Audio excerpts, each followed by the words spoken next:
Alex had headaches for about 2 years, and the doctor had told us that it was puberty.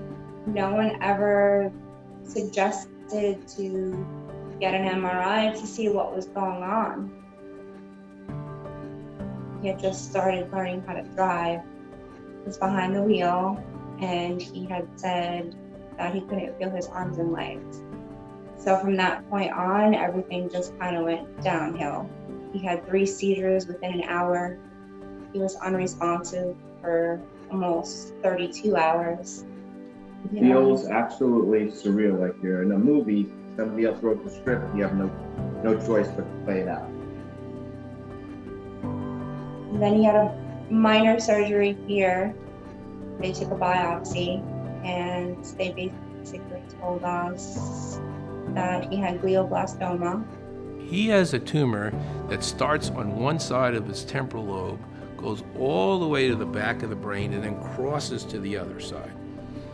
He was operated elsewhere at a very good institution. The tumor grew back rapidly, and he was told really that he had weeks to live.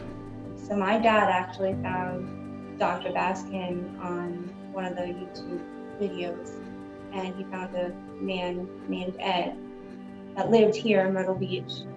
I told my dad that if this man was really real, that he needed to go find him. And they actually went to visit my patient, Mr. McCumber, at his workplace because they couldn't believe that it was real. And there he was, back at work with successful gene therapy, talked to him and said, listen, we need to come here. So they reached out to me. And we went down there and talked, and Dr. Baskin gave us our options. And he talked to me like forever, and basically went over everything, and what could happen, what might happen, just like everything that you could possibly imagine. After we remove the tumor, we inject a virus, which is a common cold virus. The virus is taken up only by dividing cells, which in the brain is the tumor cells. Inside this cold virus, we put a tiny piece of herpes virus DNA. The virus spreads into the fingers very rapidly. We use 500 billion viral particles, the highest dose anywhere in the world. And then 24 hours later, you take a drug called Valtrex, which is a drug for herpes cold sores. The Valtrex recognizes that piece of DNA and kills every cell with virus in it, which are the tumor cells. So you get an immediate, huge kill. And then as those tumor cells die, the virus is engineered to make an immune response. So you get a second wave of antibodies and cells that come in and continue to kill the tumor cells. And in fact, in our successful patients, we've seen brain cancer cells die for 5 years. So we did the surgery went well. And most remarkably, month after month after month, the tumor's going away and going away and going away and going away. And his scan now looks unbelievably good.